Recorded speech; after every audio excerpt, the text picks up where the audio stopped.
So I'm just going to go through some examples of some fake documents that we've received or have found, and show you guys some tips and tricks on what to look for when you receive documents directly from tenants and the importance of looking over everything. So in the first example, it's just the payment history for one of the accounts on a credit report. Just straight off looking at it, you can notice that there are two different fonts being used. You wouldn't see this on a table like this on a real Equifax credit report. And you can also notice that there's spacing inconsistencies. So I find that tables tend to give you the dead giveaway for when a document has been edited. So you can see that the payment there, the 24,000, it's not in the middle of the two lines. And then another thing is that there is missing information. So if you actually look close enough, you can see that it was actually painted over in white in most of the cases and just reprinted over with a new similar font.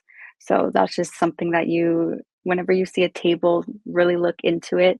Just browsing over this, you might just think that it's okay, but the closer you look, the more you'll find. And then for the next example, so since Equifax reports tend to be pretty long, about 24 pages, there's a lot that applicants would need to edit. And what I've noticed is that this page, the account summary, tends to be forgotten in a lot of cases. In this example, you can see that the Equifax logo at the top is really low resolution. That doesn't look right. Another thing is that there's a lot of inconsistencies in font and color and bolding.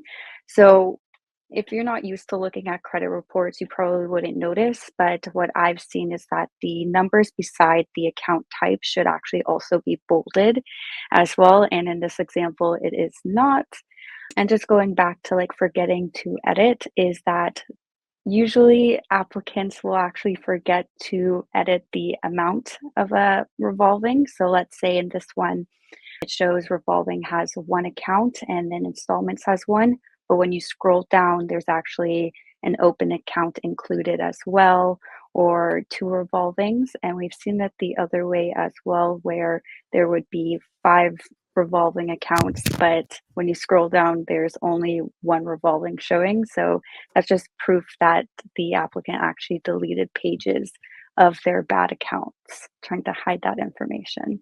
And then this example, so it's pretty clear that this applicant either traveled back to the future, is a huge Back to the Future fan, or simply made a typo, meaning to put January but put October instead.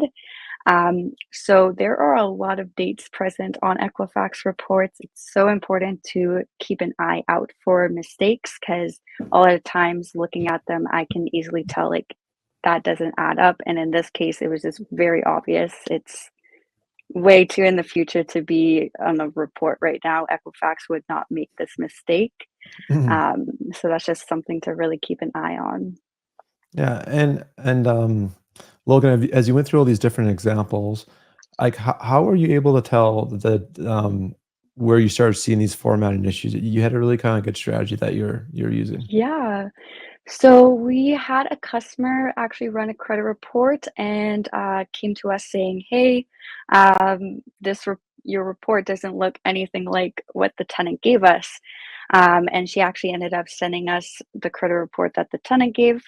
And luckily, early that week, I actually ran my own Equifax report. So I kind of put them side by side and went through it. And doing that just makes it so easy to see all these inconsistencies, how it should look, versus these little modifications that otherwise you wouldn't really notice.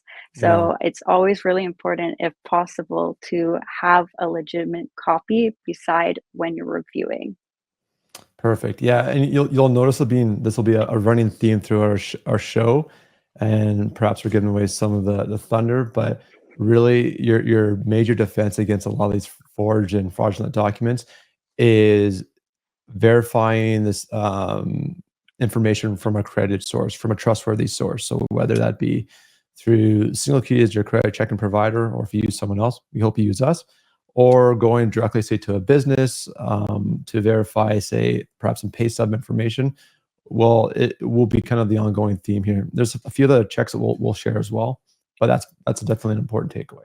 So, fake driver's licenses have actually improved a lot in the recent times, which is a little scary and unfortunate, but there are a lot of tips to what to look for exactly. Security features do vary based off province.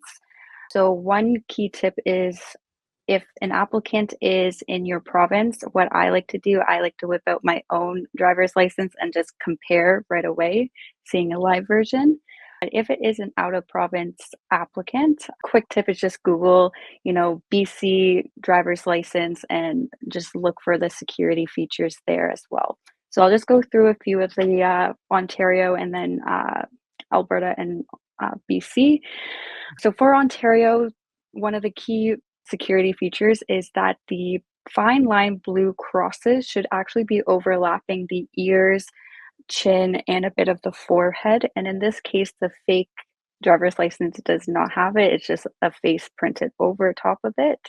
And same thing with the flower. So the flower here, it just looks like solid pink or purple, but you should actually slightly see the crosses behind it as well. And then at the bottom, the secondary photo should actually have like a protective film and raised. And in this case, you can't even see any reflective there. And then on your driver's license, it also should be micro and rainbow printed. So when you kind of move it, it's very kind of thin, but the colors blend very well. Like it's very hard to replicate. So that's Yeah. a huge one with all the driver's licenses. Okay. I think the one thing you'd mentioned too, Logan, a good tip along these things was where you Mhm. were saying to compare, like, I mean, it's great with our documentation process or our reports is you can have the identification as part of your report, but it's good to have the records. But you're saying to actually physically check and see the license, perhaps at the time that you're in your lease signing or the move-in when they're doing the move-in report, and actually compare and contrast because what we see in these pictures, you're saying, Logan, is might not be what you can pick up by physically touching and handling the ID. Exactly, because like same thing with this one, the dinosaur should actually be in raised, and on a photo, it's really hard to tell. You have no way. Same with like the transparent windows. Like it's not easy to really tell when you're just getting a picture. So always try and see if you can get an actual copy. When you're doing like the show-ins, just ask if you can just see the card to write down like the information and yeah. And same thing with this one, it's just like those small little details where you can easily tell the color is usually really off. There's no signatures, the blending in the photos, and the alignment. So you see the issued and the date is actually a little below where it is that you won't see that on your driver's license. There's just little things like that to keep an eye out. And then fake pay stubs, proof of income, that's another really common thing that landlords tend to receive. People can get them from online pay stub generators or manually editing their pay stubs as well, or copying a partner's pay stub as their own. So just copying the format and changing it. And if you go on Reddit, there's a lot of people that ask for help with editing pay stubs. So it's really something that you really need to keep an eye out for. And what to look for is incorrect math, whole numbers, which are really unlikely after taxes. Some cases they use O's instead of zeros, and then inconsistencies with the formatting, the alignment, and fonts. And then it's so important to make sure you verify your proof of income. So instead of calling the number that the applicant gives you with the application, Google the website or call the number off Google or on the website and get at least two of the most recent pay stubs so you can kind of go back and forth and see if the formatting is the same and the alignment and the fonts. And something to keep in mind too, there are unfortunately some pay stub generators out there that do the math really well.